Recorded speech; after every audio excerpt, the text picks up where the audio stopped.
Bonjour à tous, aujourd'hui nous proposons un exercice de calcul des limites assez intéressant. Cet exercice nous permettra de revoir trois principes fondamentaux dans le calcul des limites.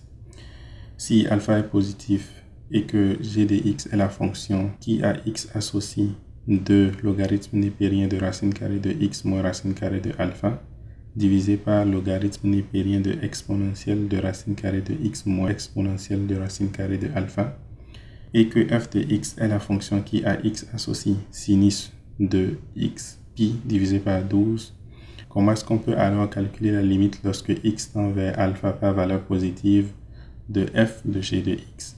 J'aime beaucoup les exercices de calcul de limite parce qu'un de mes professeurs de terminale me disait toujours que ce sont les limites qui limitent les étudiants. En fait, si on regarde par exemple l'étude des fonctions, qui est un exercice qui apparaît presque toujours au bac, on trouvera le calcul des limites dans presque toutes les questions. Après le domaine de définition, il faut calculer les limites aux bornes du domaine de définition. Lorsqu'on va vouloir vérifier la continuité en certains points, il faut calculer des limites. Lorsqu'on va vouloir vérifier la dérivabilité en certains points, il faut calculer les limites. Lorsque on va faire le tableau de variation, il faut calculer des limites. Lorsque on va vouloir, par exemple, déterminer les asymptotes, il faut calculer les limites. Et il n'y a que ça pratiquement. Donc, si tu arrives à résoudre l'exercice de limite, tu peux résoudre l'exercice d'étude de fonction. Sans plus tarder, c'est quoi les principes que j'aimerais qu'on voit ici? D'abord, le premier principe qui est vraiment un principe fondamental, c'est comment est-ce que je peux calculer la limite de fonction composée. Donc, si la limite lorsque x tend vers x0 de g de x est égale à y0, alors c'est que la limite que je voudrais calculer, qui est la limite lorsque x tend vers x0 de f de g de x, en fait ceci c'est simplement la limite lorsque x tend vers y0 qui est ici, de quoi?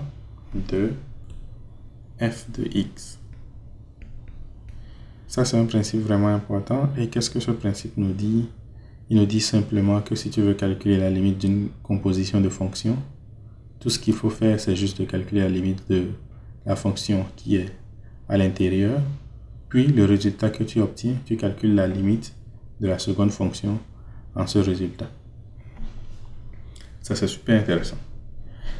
Donc, ici, on va alors se concentrer sur la limite lorsque x tend vers alpha par valeur positive de g de x. Mais avant cela, il faut que je voie le deuxième principe qui est le principe de la règle de l'hôpital.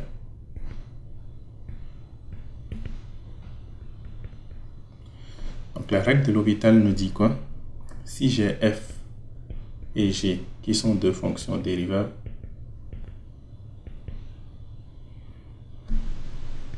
et que la limite lorsque x tend vers x0 de f de x est égale à infini ou 0, et que la limite lorsque x tend vers x0 de g de x est égale à infini ou également 0, alors la limite lorsque x tend vers x0 de f de x divisé par g de x est égale à la limite lorsque x tend vers x0 de la dérivée de f divisé par la dérivée de g. Donc ici, il faut faire un peu attention, c'est soit les deux sont égales à 0, soit les deux sont égales à infini. On ne peut pas prendre infini et 0 par exemple. Donc, on va commencer avec ces deux principes et on verra le troisième principe au fur et à mesure que ça évolue.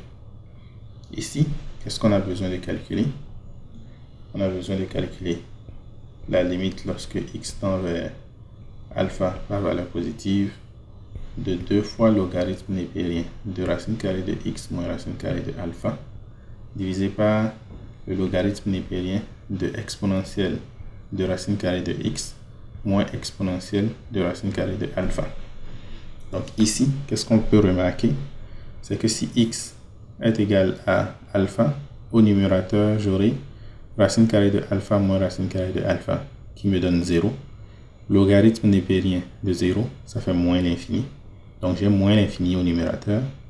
Et au dénominateur, j'ai également exponentielle de racine carrée de alpha moins exponentielle de racine carrée de alpha qui donne 0. Donc logarithme népérien de 0, ça fait infini. J'ai bien un cas infini sur infini. Donc je peux utiliser la règle de L'Hopital. Donc ici, c'est la limite lorsque x tend vers alpha par valeur positive de quoi? Donc ici, je dois faire la dérivée de logarithme népérien de racine carrée de x moins racine carrée de alpha. Donc cela, sa dérivée est égale à quoi? C'est égal à la dérivée de ce qui est à l'intérieur là, qui est ici 1 divisé par 2 racine carrée de x, divisé par la fonction. Donc racine carrée de x moins racine carrée de alpha. Et au dénominateur, j'ai aussi la même chose, donc le même principe. Je dérive ce qui est à l'intérieur du logarithme népérien. Donc ici, c'est 1 sur 2 racine carrée de x multiplié par exponentielle de racine carrée de x, que je divise ensuite par exponentielle de racine carrée de x moins exponentielle de racine carrée de alpha. Donc ici, je peux constater par exemple que ces valeurs sont les mêmes. Donc je peux simplifier ceci et ceci. Ensuite, je vais ramener tout cela au même dénominateur, ce qui me donne donc la limite lorsque x tend vers alpha par valeur positive de quoi? De ici. Ensuite, ce qui est au dénominateur complètement peut monter. Donc j'aurai exponentielle de racine carrée de x moins exponentielle de racine carrée de alpha. Et au dénominateur, j'aurai exponentielle de racine carrée de x facteur 2 racine carrée de x moins racine carrée de alpha. Ensuite, qu'est-ce que je peux faire? Je peux simplifier tout par exponentielle de racine carrée de x. Donc j'aurai la limite lorsque x tend vers alpha par valeur positive de quoi? De 2 fois exponentielle de racine carrée de x divisé par exponentielle de racine carrée de x est égal à 1. Exponentielle de racine carrée de alpha divisé par exponentielle de racine carrée de x est égal à exponentielle de racine carrée de alpha moins racine carrée de x, que je divise ensuite par racine carrée de x moins racine carrée de alpha. Ensuite, qu'est-ce que je vais faire? Je vais multiplier et diviser par le conjugué de ce qui est au dénominateur ici. Donc ceci est égal à la limite lorsque x tend vers alpha par valeur positive de 2 facteur de 1 moins exponentielle de racine carrée de alpha moins racine carrée de x, que je divise par racine carrée de x moins racine carrée de alpha, donc exactement ce que nous avions. Et ensuite, je vais multiplier ceci par racine carrée de x plus racine carrée de alpha et diviser cela par racine carrée de x plus racine carrée de alpha. Ensuite, qu'est-ce que je ferai? Je peux faire le développement ici. Cela va me donner quoi? La limite lorsque x tend vers alpha par valeur positive de 2 multiplié par 1 moins exponentielle de racine carrée de alpha moins racine carrée de x, que je divise ensuite par quoi? A moins b facteur de a plus b. Donc ceci serait égal à x moins alpha, qui est ensuite multiplié par le reste ici, qui est racine carrée de x plus racine carrée de alpha. Et c'est là qu'on verra le troisième principe fondamental. Il s'agit du point dérivé. Donc, la limite du point dérivé.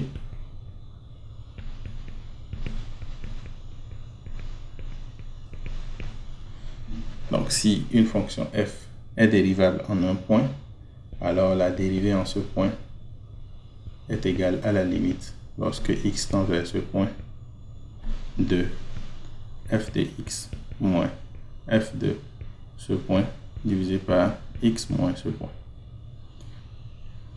Donc si j'applique ceci à la fonction exponentielle de racine carrée de alpha moins racine carrée de x, j'aurai quoi? Que la limite lorsque x tend vers alpha par valeur positive de exponentielle de racine carrée de alpha moins racine carrée de x moins, ici on a f de x0, donc je remplace alpha dedans Exponentielle de racine carrée de alpha moins racine carrée de alpha est égal à exponentielle de 0, donc égal à 1. Et ensuite, je divise ceci par quoi? Par x moins alpha. Ceci, c'est égal à la dérivée de cette fonction. Et ensuite, je l'applique au point x0. Donc, en d'autres termes, c'est que je dois dériver ma fonction ici. Et sa dérivée, c'est égal à quoi? Moins 1 sur 2 fois racine carrée de x exponentielle de racine carrée de alpha moins racine carrée de x. Donc, toute cette fonction que j'applique en x égale à alpha.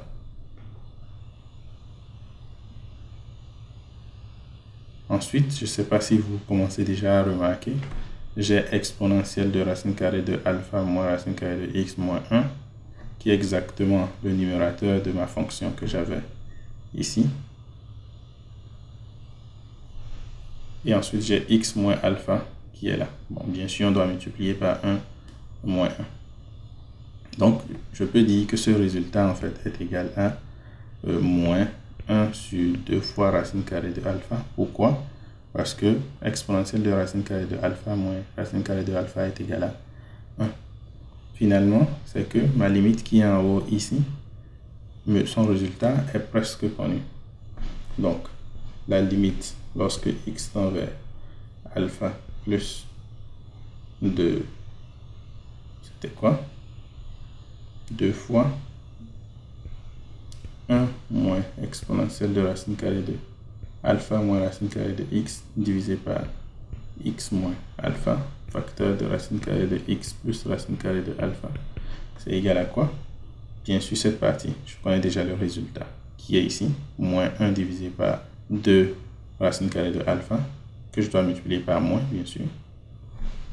Et ensuite, cette autre partie, lorsque je remplace alpha dedans, ceci me donne et racine carrée de alpha plus racine carrée de alpha. Donc ici, le résultat sera 2 facteur de 1 sur 2 racine carrée de alpha facteur de 2 racine carrée de alpha. Donc je peux simplifier par 2 racine carrée de alpha, ce qui me donne donc comme résultat 2. Donc pour illustrer ça, j'ai fait un petit graphique qui nous permet de pouvoir voir ça. Ici, c'est la représentation de la fonction g. Donc ici avec alpha égale à 4. Donc vous pouvez remarquer que lorsque x tend vers alpha par valeur positive, ma fonction tend vers 2 ici.